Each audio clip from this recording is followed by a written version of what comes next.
Vocês sabem muito bem que nós estamos fazendo aqui exposição bíblica do Evangelho de Lucas, sempre à noite, né? Só que hoje pela manhã nós tivemos uma interrupção da exposição da vida de José, por ocasião da ceia, e hoje à noite eu gostaria de pregar sobre a vida de José, até para você que não tem o costume de frequentar o culto pela manhã, né, possa também ficar curioso para aprender um pouco mais sobre a vida de José. Nós temos uma quantidade de mensagens, né? Essa será a quinta mensagem sobre a vida de José, que nós estamos pregando pela manhã. À noite nós estamos fazendo exposição do Evangelho de Lucas, como eu falei, mas hoje eu gostaria de compartilhar com vocês Gênesis capítulo de número 43, para que nós possamos ser agraciados com esta mensagem, tá bom? Nós vamos ler a partir do versículo de número 1.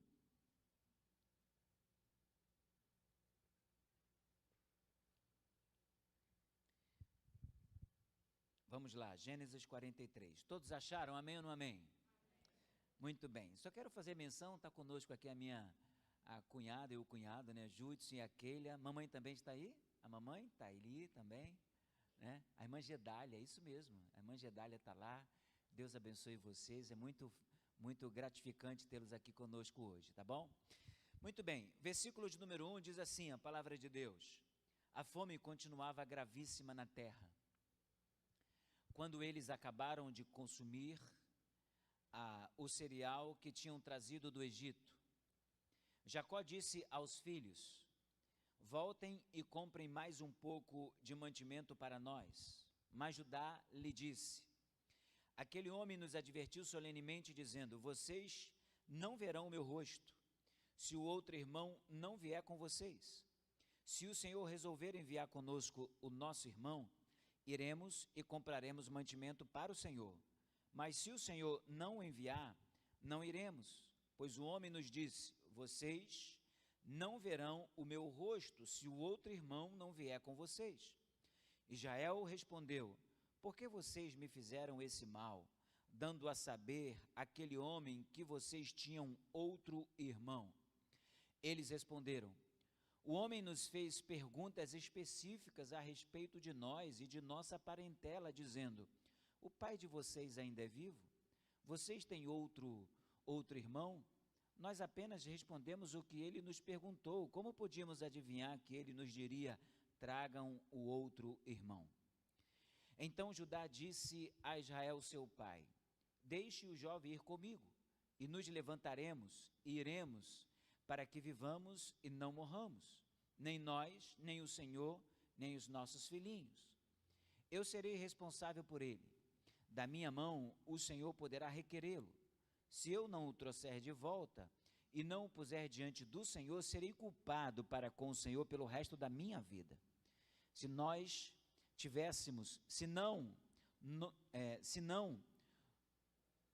não nos tivéssemos demorado, já teríamos ido e voltado 2 vezes. Então Israel seu pai disse: se é assim, então façam o seguinte: peguem do mais precioso desta terra, ponham nos sacos para o mantimento e levem de presente a esse homem um pouco de bálsamo e um pouco de mel, especiarias e mirra, nozes de pistácia e amêndoas. Levem dinheiro em dobro e devolvam o dinheiro restituído na boca dos sacos de cereal. É possível que tenha havido algum engano. Levem também o irmão de vocês. Levantem-se e voltem àquele homem. Deus Todo-Poderoso lhes dê misericórdia diante do homem, para que restitua o outro irmão e deixe que Benjamim volte com vocês. Quanto a mim, se eu perder os filhos, sem filhos ficarei. Vamos falar mais uma vez com o Senhor? Pai, nós oramos, pedimos a tua bênção e a tua graça sobre nós. Fala conosco, Senhor, e nos ajude mais uma vez a pregar a tua poderosa palavra. Oramos, agradecidos no nome precioso de Jesus. Amém e amém. Queridos irmãos, hoje nós vamos falar sobre a necessidade da paz nos relacionamentos. A necessidade da paz nos relacionamentos. E aí surge de imediato uma pergunta: como se restaura um relacionamento quebrado e se vence a profunda ruptura causada pelo erro que alguém cometeu contra nós? É uma pergunta que nós precisamos responder, porque erros pequenos podem ser facilmente perdoados. Agora, há determinados erros que nós não perdoamos. Por exemplo, um erro que nós podemos perdoar é aquele que nós combinamos com alguém para um jantar, um encontro, um lanche, e de repente essa pessoa falha no encontro, ou chega muito atrasado, proporcionando em nós uma certa angústia, uma certa inquietação. Agora, há determinados erros que são grandes pecados na nossa história de vida. Aí já é uma outra questão. Por exemplo, um abusador que recebe sentença trivial, que não se equipara ao crime cometido, geralmente causa em nós uma certa afronta. A gente fica indignado, por exemplo, quando alguém é absolvido e ele não recebe ou não recebeu a devida sentença. A gente fica inquieto, fica insatisfeito, se sente afrontado. Como pode? Um abusador foi julgado e solto? Não, ele deveria ser preso, sentenciado, pagar pelo crime que ele cometeu.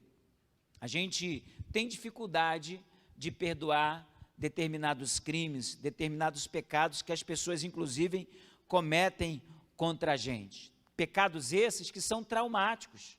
Há muitos erros que as pessoas cometem contra nós que causa um trauma tão grande, que a gente tem dificuldade de dar perdão, de promover reconciliação.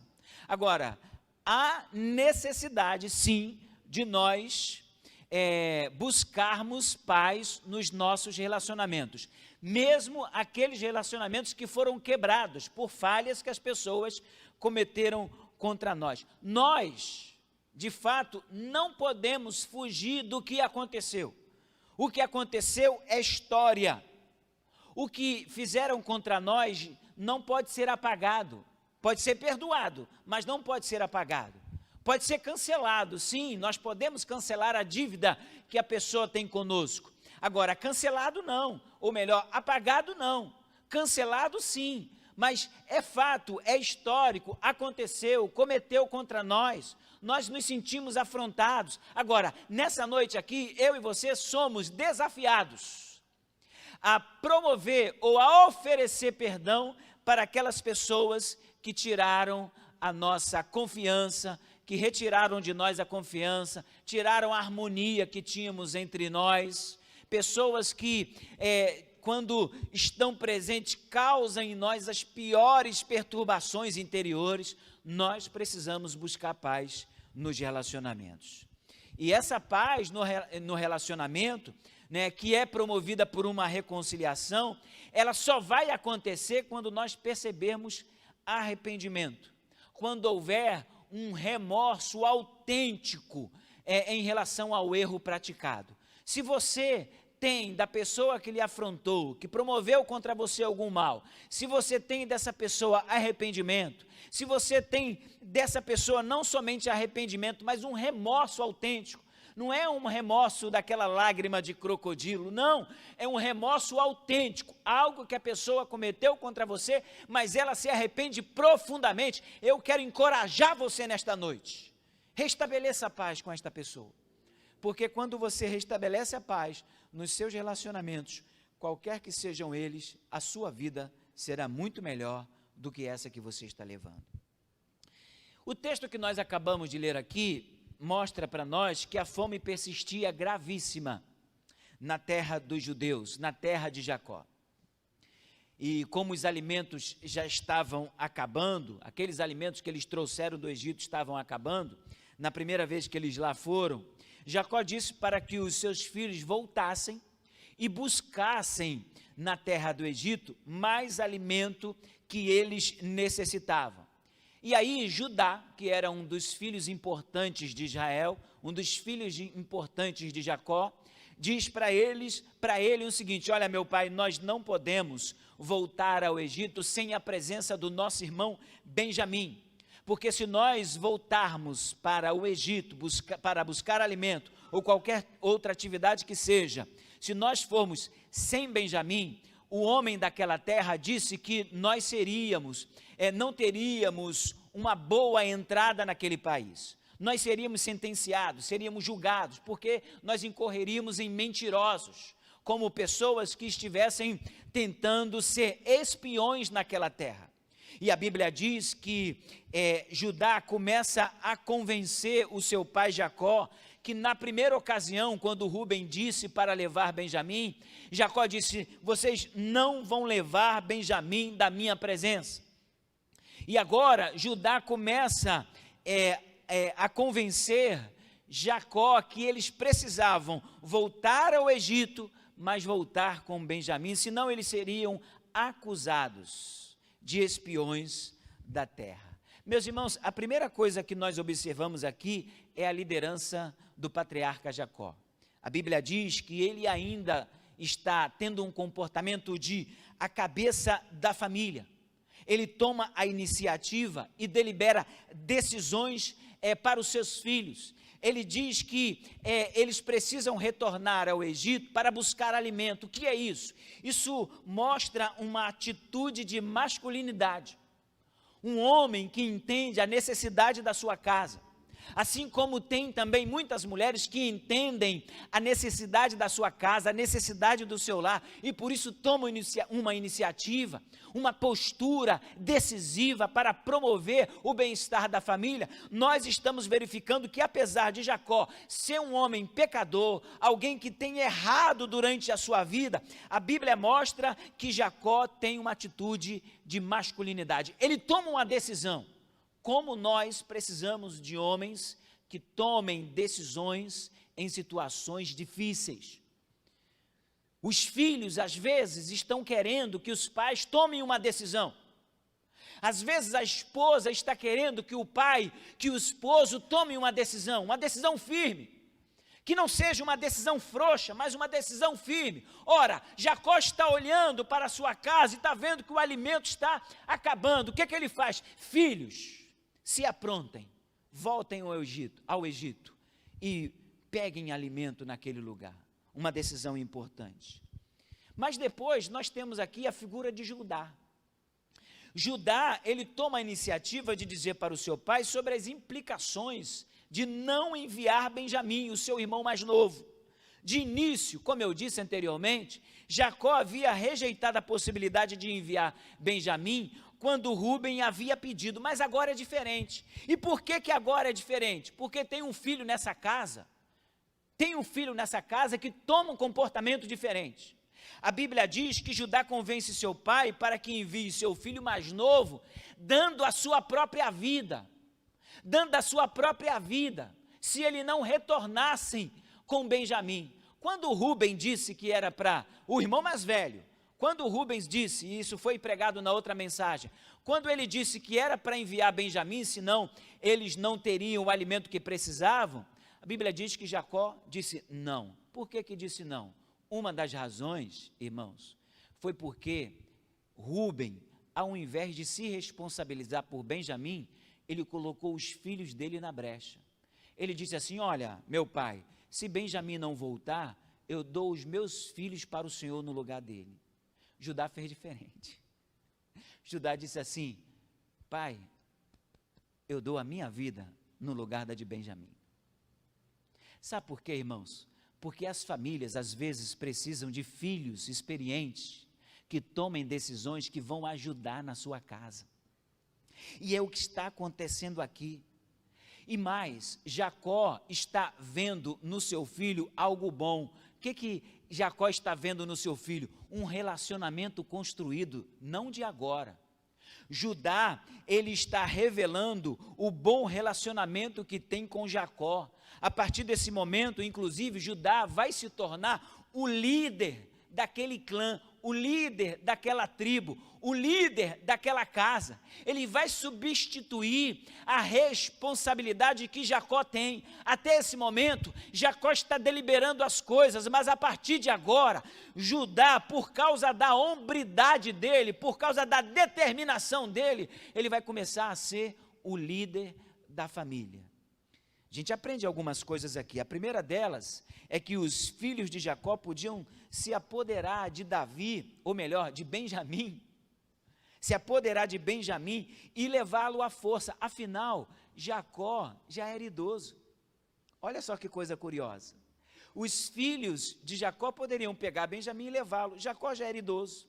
Ele poderia muito bem fazer isso, mas eles não fizeram. E mais, não somente isso, o Benjamim era jovem. Os irmãos mais velhos poderiam dizer para Benjamim: olha, nós vamos, não importa o que papai diz, você vai conosco, você é o guri, é o junior da turma aqui, então nós vamos levar você, ainda que você não queira. Mas não foi isso o que eles fizeram. Eles preferiram, eles decidiram se curvar à liderança do seu pai. Os filhos agora estão homens, ok? Estão homens, já são criados, mas mesmo assim eles se curvam à liderança dos seus pais. No caso aqui, do seu pai Jacó. Irmãos, não é porque nós crescemos que os nossos pais não podem ainda nos influenciar positivamente. Se há algo que a sociedade tem pregado, é que nós temos que ser autônomos em todas as áreas da nossa vida. Não seja assim, ouça o seu pai. Mesmo que você não o atenda de imediato, ouça o seu pai. É tradição da família judaico-cristã valorizar os pais, proteger os pais, dar aos pais aquilo que eles necessitam. E se há uma coisa que os pais do nosso tempo necessitam, é honra, meus irmãos. A Bíblia diz: honra teu pai e tua mãe. Quanta gente não honrando mais os pais, achando que porque está cursando um curso superior, porque teve mais condições de crescer intelectualmente na vida, ou até mesmo financeiramente, não estão mais honrando os seus pais. Inclusive, estão depreciando a imagem dos seus pais. Eu quero dizer para você que o seu filho vai fazer isso com você também. Porque o seu filho está vendo você, o que você está fazendo com o seu pai. E nós temos que entender que a nossa tradição judaico-cristã é uma tradição que honra pai, que honra mãe. Quantos filhos não honram mais seus pais? Isso é um desastre na sociedade. Por isso, irmãos, por isso que a criança na escola não obedece nem mais o professor. Porque de alguma maneira ela foi ensinada por aí que ela não precisa mais honrar o pai. Ora, se ele não honra o pai, quem é o professor diante do pai? Ele diz: se nem o meu pai faz isso comigo, por que você vai fazer? Não é assim? Tem criança que diz assim na escola, desonrando os professores, porque já aprenderam a desonrar os seus pais. É preciso aprender com a família, a figura dos pais, a figura dos irmãos mais experientes, uma forma de melhor prosseguir na vida. E é assim que a família de Jacó, com todas as suas disfuncionalidades, com todos os seus problemas que são oriundos daquela casa, a família de Jacó é uma família disfuncional? Nem por isso nós não podemos perceber resquícios da graça de Deus sobre a vida daquela família. Nós estamos percebendo que a graça de Deus está conduzindo aquela casa, mesmo com os pecados de Jacó, mesmo com os pecados da sua esposa, mesmo com os pecados dos seus filhos, dos seus irmãos ali, dos irmãos de José. Deus está conduzindo a história daquela família. Não importa se a sua família não é o melhor exemplo da sua rua, não importa, acredite, a graça de Deus poderá inundar a sua casa. A graça de Deus poderá inundar a sua casa. E é o que nós estamos verificando aqui com a família de Jacó. Irmãos, apesar dos argumentos emocionados de Jacó, que anteriormente disse para não levar Benjamim, Jacó permite. Agora ele diz: não, pode levar Benjamim. Judá se responsabiliza, como eu disse, pondo a sua própria vida em jogo, ou seja, ele ofereceu sua vida caso não retornasse com Benjamim. Ele faz o que tem que ser feito, ele faz o que precisava fazer. Irmãos, há um momento na nossa vida que a gente precisa tomar decisões drásticas. Não terceirize decisões que você precisa tomar. E aqui nós estamos verificando que eles partiram para o Egito, só que eles agora partem para o Egito com presente, com o dinheiro para comprar o alimento, mas eles partem para comprar o alimento, mas com dinheiro em dobro, para poder oferecer a José e dizer para José o seguinte: olha, aqui estão os teus servos, nós não somos espias nesta terra, nós só estamos aqui para procurar alimento. Até aquele momento, e você sabe disso, eles não sabem quem é o governador do Egito, eles não sabem que o governador do Egito é o seu irmão. Eles chegam lá, meus irmãos, eles chegam lá no Egito com o irmão mais novo, afinal de contas Jacó permitiu, e quando eles chegam, José viu Benjamim, e disse aos seus empregados para recebê-los, e preparar um almoço, pois comeriam naquele dia com ele. Veja o que está acontecendo aqui, a graça de Deus restaurando aqueles relacionamentos. Os relacionamentos foram quebrados nessa família, porque um dia José foi vendido. Os relacionamentos foram quebrados nesta família, porque um dia o pai teve filhos prediletos. Os relacionamentos foram quebrados nesta família, porque Jacó transformou os bens que Deus havia dado para ele em ídolos. Jacó transformou a prosperidade que ele tinha em ídolos, os seus filhos em ídolos. Ele tinha um filho predileto, primeiro José, depois Benjamim, tinha uma esposa que ele amava mais do que deveria amar, e agora nós estamos vendo aqui, José pagando pelo pecado da idolatria, porque irmãos, idolatria não é só aquele poste ídolo que você coloca lá na sua casa e se curva diante dele. Idolatria é tudo que ocupa o lugar de Deus na nossa história. Idolatria é tudo que ocupa o lugar de Deus na nossa vida. Irmãos, Deus é paz, amém ou não amém? Só que Jacó não tinha paz. Por que Jacó não tinha paz? Porque o seu filho José estava ausente da sua casa. Ele havia perdido um filho, sim, ele perdeu um filho, mas ele desprezou os demais, porque ele havia idolatrado José como o provedor da sua felicidade. Irmãos, nós precisamos desfocar o nosso olhar da providência. O que é a providência? É aquilo que você tem no dia a dia, é o teu emprego, é o teu almoço, é o teu esposo, é a tua esposa, são os teus filhos, é a providência. Deus providenciou para você a sua casa, é a sua vida natural, né? Nós precisamos desfocar os olhos destas coisas e focar os olhos no provedor. Irmãos, Deus é a nossa força. Você pode glorificar ao nome do Senhor nesta noite? Deus é a nossa paz. Irmãos, se nós perdermos alguma coisa, nós temos um Deus que vai se colocar no lugar da ausência daquela coisa e dizer: eu sou suficiente para você. Você perdeu, você vai sofrer, você ficou desempregado, você perdeu um ente querido, você está doente, a vida está difícil para você, mas eu dou a minha paz para você, porque a minha paz vos dou, eu não vou lá dou como o mundo a dá. Quantas pessoas romperam relacionamentos, quebraram relacionamentos, não tem mais relacionamentos pacificados, porque perderam alguma coisa, e o que perderam, que havia se tornado um ídolo, mesmo ela não percebendo, agora, nesse momento, ela sofre pela ausência do que ela tinha. Eles ficaram com medo mais uma vez, porque José viu Benjamim, e os tratou diferente de novo, tirou meio que eles da fila, e disse: recebam essa família, façam um banquete para eles, e eles foram retirados. Eles ficaram com medo, achando que seriam penalizados por causa do dinheiro que foi devolvido da outra vez, nos sacos dos seus alimentos. Mas o homem de confiança de José, que estava próximo deles, se aproximou e disse para eles: vocês precisam ficar em paz, o dinheiro que vocês receberam de novo, foi o Senhor vosso Deus que deu. Olha, um ímpio falando para um crente o seguinte: vocês ainda têm um Deus que dirige a vida de vocês. Irmãos, às vezes Deus usa mesmo um ímpio. O ajudante de José era um egípcio, não era convertido.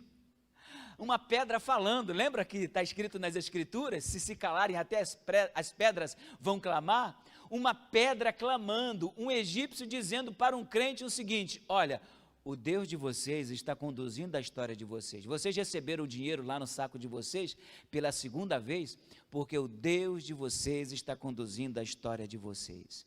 Fiquem em paz. Versículo 19 até o 23 em diante, aqui nós estamos vendo esse relato. Irmãos, diferentemente de Rúben, que havia oferecido seus filhos anteriormente, nós estamos vendo agora Benjamim ali com os irmãos, e Rubens agora despreocupado, né? Porque Rubens está despreocupado, ele está despreocupado, porque agora a responsabilidade é de Judá. Diferentemente de Rubens, Judá agora assume o papel, e Judá, a presença de Judá ali, começa a tranquilizar aquelas pessoas, tranquilizar também aos seus irmãos. Eu preciso falar sobre essa curiosidade aqui, só para a gente, antes de continuar, dizer o seguinte: olha, assim como Judá ofereceu a sua vida em lugar de Benjamim, caso ele não retornasse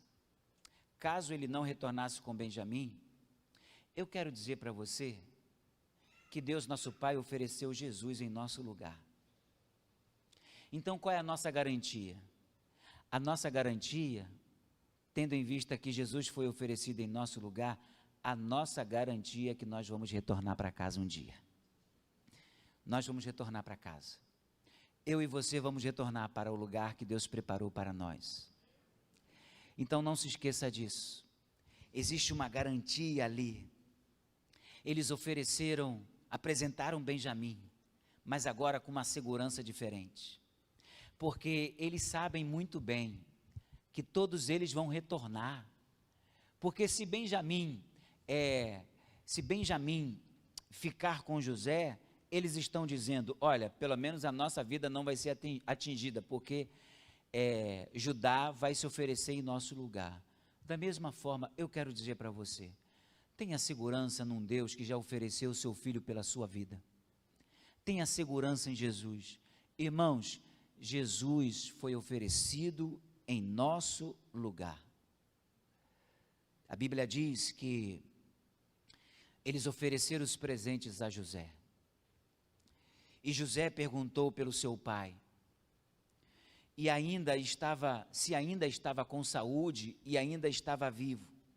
Eles disseram que sim. E José ficou animado com isso. Por que José ficou animado?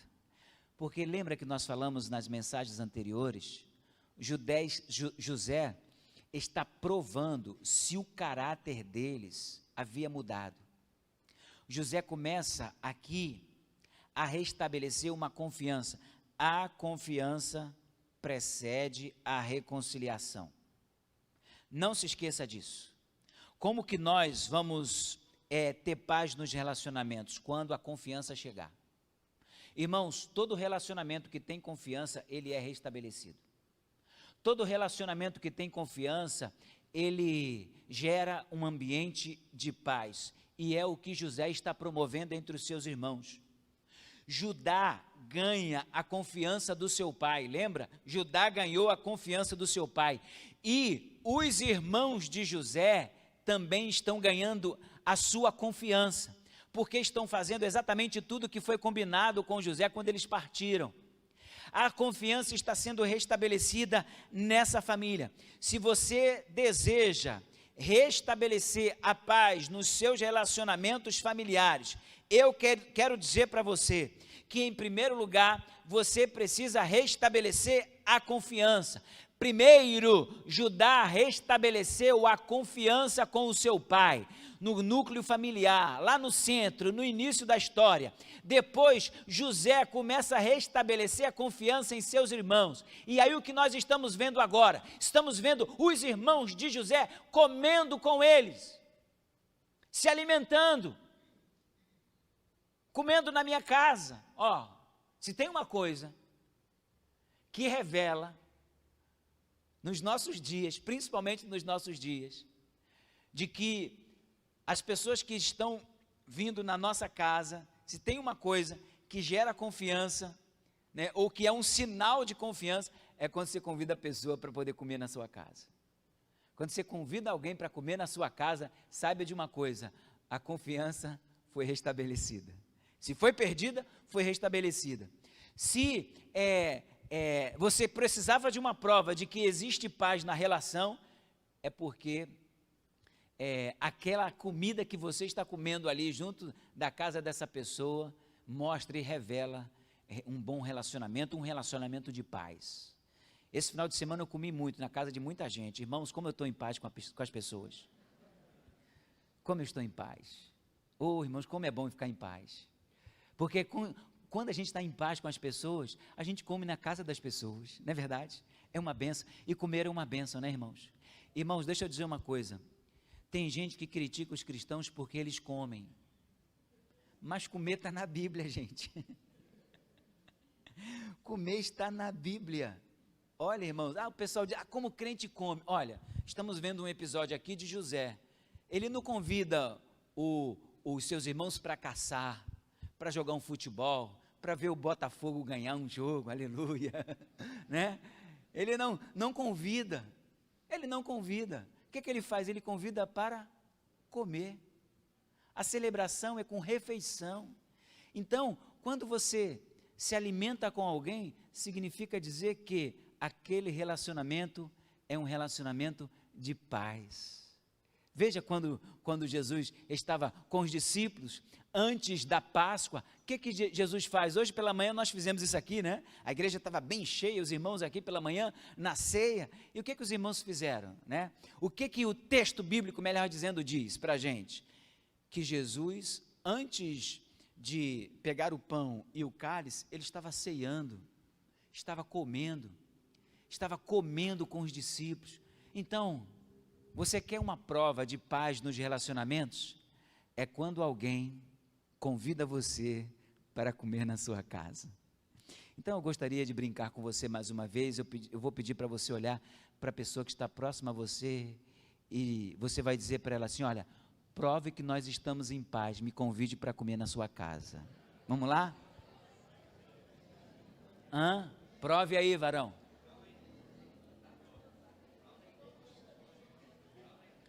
Prove. Prove aí, né? Tá bom, eu vou provar de novo. Irmãos, José começa a confiar em seus irmãos. O diálogo construído à mesa reflete tudo isso. Eles estão com José na sua casa, entregam os presentes enviados por seu pai Jacó. José vê Benjamim, seu coração se alegra por isso, mas ele não se controla e ele chora. E ele chora num dos quartos da casa, ele se retira porque ele entende que os seus irmãos não podem vê-lo ainda chorando. Ele se recompõe, ele retorna para almoçar com seus irmãos. A paz está instalada naquele momento entre eles. Os seus irmãos não sabem ainda, nós vamos falar na semana que vem, no domingo que vem pela manhã, quando ele se revela. Os seus irmãos comem e bebem até ficar alegres. Veja, eles estão felizes, estão satisfeitos. Por quê? Porque a relação que estava quebrada foi restabelecida. Foi restabelecida naquele ambiente. Algumas aplicações práticas para as nossas vidas. No domingo que vem pela manhã, continuamos essa mensagem. A primeira é o seguinte: é uma grande necessidade restaurar a paz nos relacionamentos. José sabia disso. Irmãos, José sabia que ele precisava restaurar o relacionamento dele com os seus irmãos. Entretanto, ele precisava de provas que esses irmãos haviam mudado. Mas ele tinha consciência de que o relacionamento dele com os seus irmãos precisava ser restaurado, precisava ser restabelecido. Se você não tem essa consciência, você está em pecado. Porque a Bíblia diz, segui a paz com todos. e a santificação, sem a qual ninguém verá o Senhor. Nós precisamos restabelecer relacionamentos, mesmo que esses relacionamentos sejam relacionamentos que não aconteçam da forma como eram antes, mas a paz nos relacionamentos precisam acontecer. Os relacionamentos precisam ser restaurados. E não venha me dizer que você já fez a sua parte. Porque toda pessoa que se compromete em restabelecer um relacionamento, ele sofre por isso. Quem ofendeu precisa pedir perdão. E quem foi ofendido precisa oferecer perdão. Porque se você só ouve o pedido de perdão, mas não oferece perdão, você continua no erro.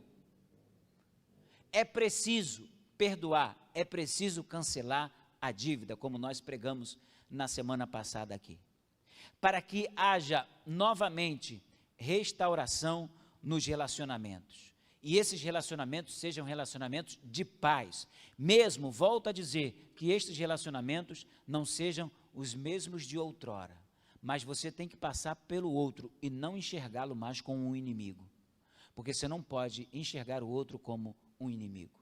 Ao contrário, nós precisamos oferecer a outra face.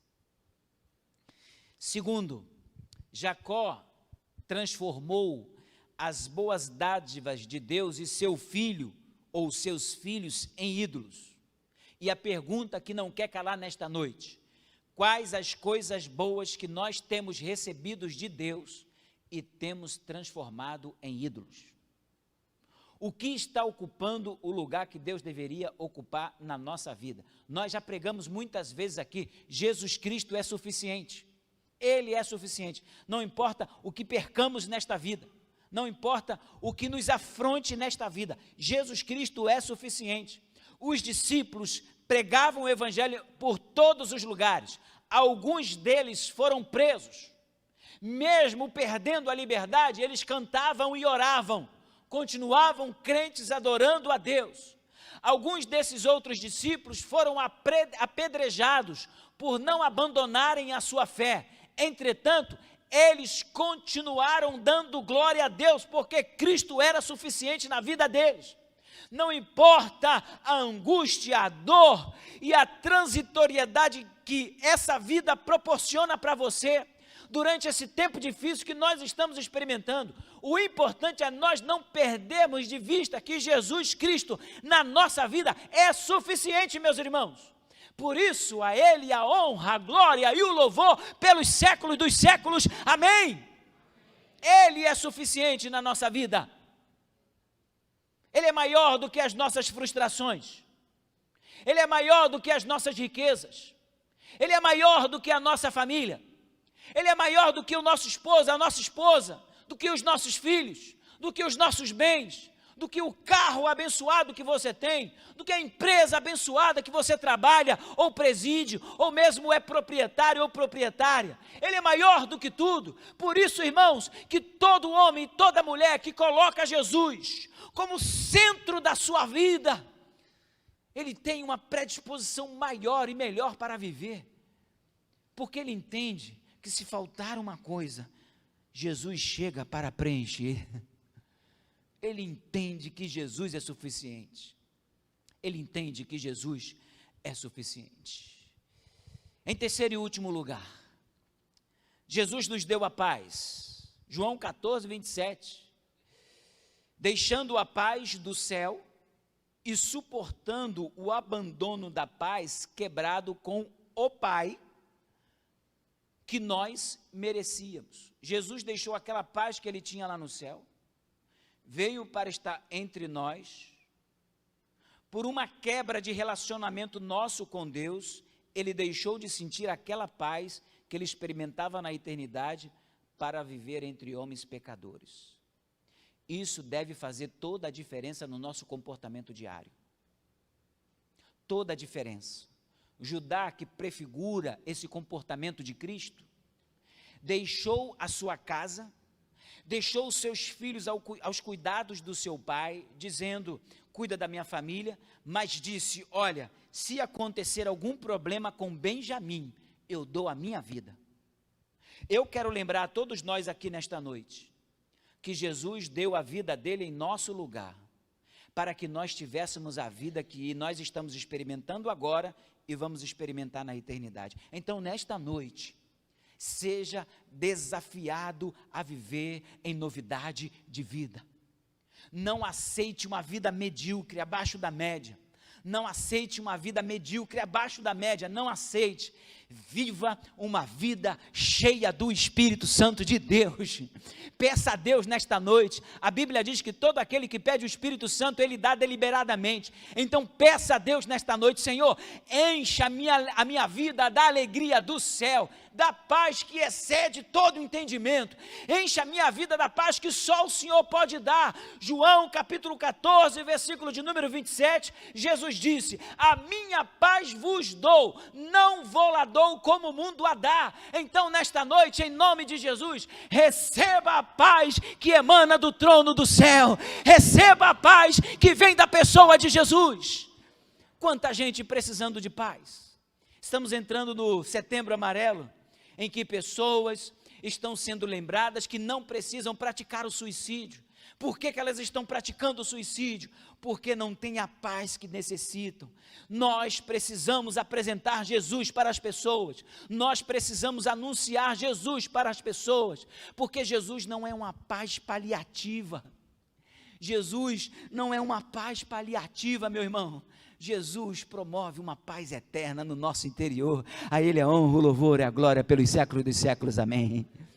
Deus seja louvado, Deus seja louvado. Como isso muda a nossa abordagem de nossos relacionamentos quebrados.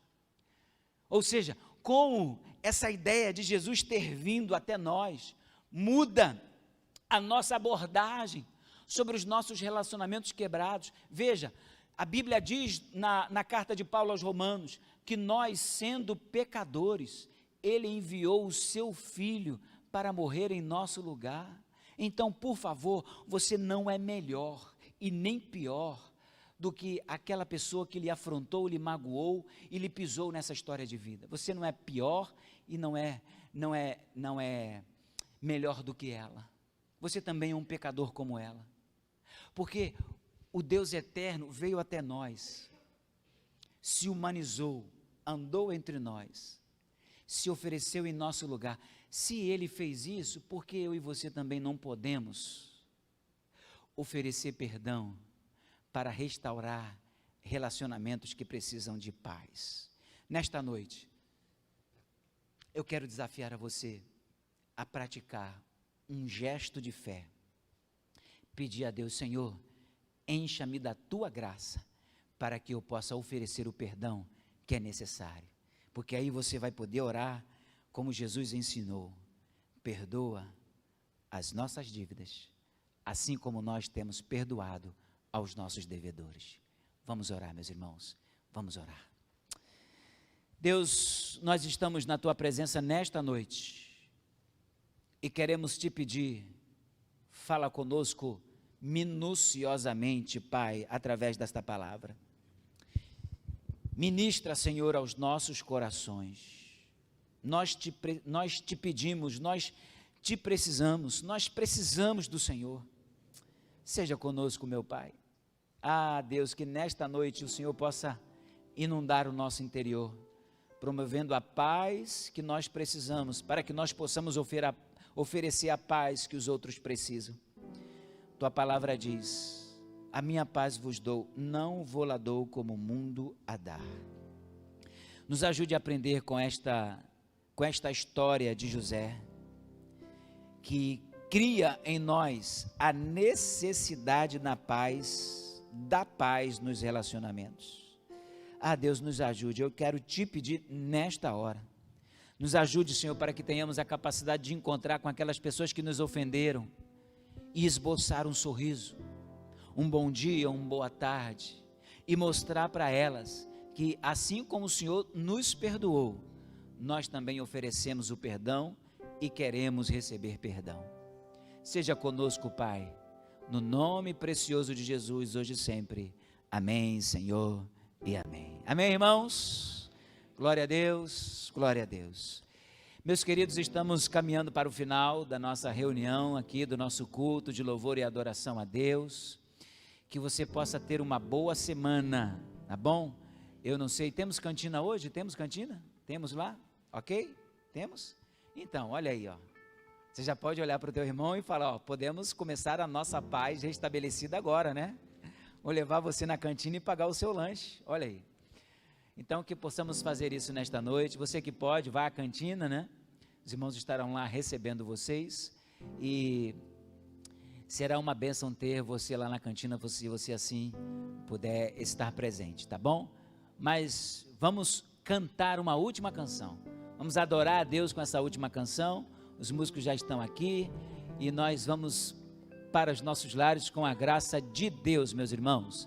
Crendo que há necessidade sim de termos paz nos nossos relacionamentos. Vamos nos pôr em pé. Boa semana para você, tá bom? Boa semana para você, Deus te abençoe. Olha, que a graça do Senhor Jesus Cristo, o amor de Deus nosso Pai e a comunhão bendita do Espírito Santo, que promove a paz interior em todos os crentes, seja conosco, hoje e sempre. Todos digam amém, amém. Vamos adorar o Senhor.